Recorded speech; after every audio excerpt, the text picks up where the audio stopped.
Europe 1. Hélène Jouan, pour votre dernière figure libre de la saison, vous aviez le choix entre France, terre de contraste et bilan et perspectives politiques. Vous avez choisi le bilan. Exactement. Et perspectives, le tout en 2 minutes. Exactement. C'était le 28 août dernier, prise d'antenne pour nous tous. Emmanuel Macron, président mutique depuis son élection et un petit peu décroché dans les sondages, annonçait qu'il allait parler. Et je m'exclamais, oui, il est temps qu'il parle s'il veut avoir une chance de faire pièce au sentiment d'injustice sociale qui s'est installé cet été.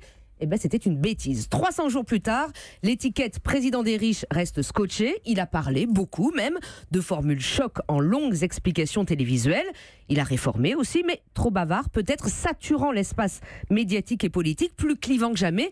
Sa popularité pâlit de nouveau. Les Français attendent désormais des résultats. Saison 2. D'autres bilans et perspectives. Marine Le Pen, le jour où Florian Philippot annonce son départ du Front National, le 21 septembre, après l'éloignement de Marion Maréchal, encore Le Pen à l'époque, j'affirme que c'est tout le Front National qui vacille. Elle, démonétisée par le débat de l'entre-deux-tours, désormais seule, sera-t-elle capable de définir un nouveau corpus idéologique pour remonter son parti ?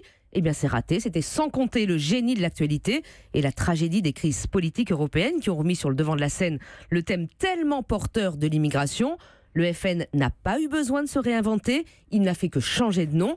Marine Le Pen s'est réconciliée avec son père, attend les européennes avec gourmandise. Revoilà sa nièce, au loin, saison 2 pour elle également. Et puis, saison 2 aussi pour Laurent Wauquiez, qui n'a pas connu la une. En novembre, il se déclare candidat à la présidence des Républicains. Et je reprends alors la formule prêtée à Nicolas Sarkozy. C'est fou ce qu'il a comme ennemi. C'était bien vu, il est élu à une très large majorité, Laurent Wauquiez, mais il s'est fait au moins un ennemi supplémentaire.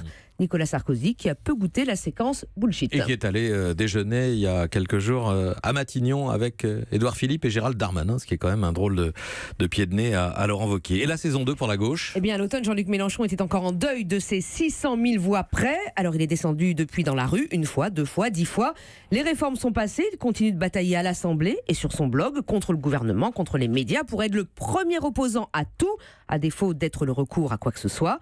Olivier Faure, alias le Georges Clooney de la politique pour Julien Drey, a pris la tête du PS en mars. Mais depuis, what else ? François Hollande a dû rencontrer plus de lecteurs de son livre qu'il ne reste de militants socialistes. Vive la saison prochaine. Europe 1.